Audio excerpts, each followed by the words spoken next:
కాళేశ్వరం ప్రాజెక్టులో జరిగిన అవినీతిపై ఏర్పాటైన జస్టిస్ పీసీ ఘోష్ కమిషన్ విచారణ స్పీడప్ చేసింది.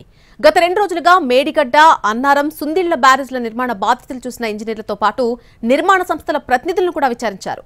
తాజాగా నిపుణుల కమిటీతో సమావేశమైంది. సాధ్యమైనంత త్వరగా నివేదికను అందించాలని 2 కమిటీలకు కమిషన్ సూచించింది.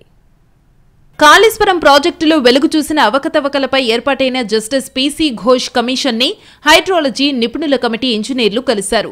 ఈ కమిటీ ఇప్పటికే మేడిగడ్డ, అన్నారం, సుందిళ్ల ఆనకట్టలను క్షేత్రస్థాయిలో పరిశీలించింది.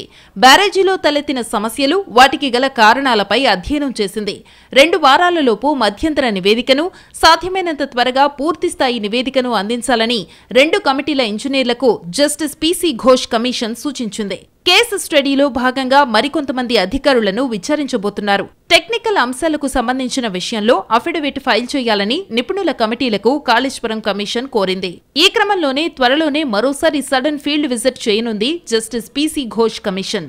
బహిరంగ విచారణకు సిద్ధమవుతున్న కాళేశ్వరం కమిషన్ అఫిడవిట్లు దాఖలు చేసిన ప్రతి ఒక్కరిని బహిరంగ విచారణలో భాగస్వామ్యం చేయాలని భావిస్తోంది.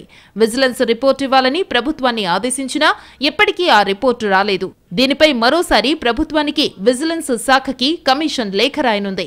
టెక్నికల్ అంశాలు పూర్తయిన తర్వాత ఆర్థికపరమైన అంశాల మీద కమిషన్ ఫోకస్ చేస్తుంది. మరోవైపు కాళేశ్వరంపై న్యాయ విచారణ చేపడుతున్న జస్టిస్ ఘోష్ కమిషన్ గడువును ప్రభుత్వం మరో 2 నెలలు పొడిగించనున్నట్లు తెలుస్తోంది.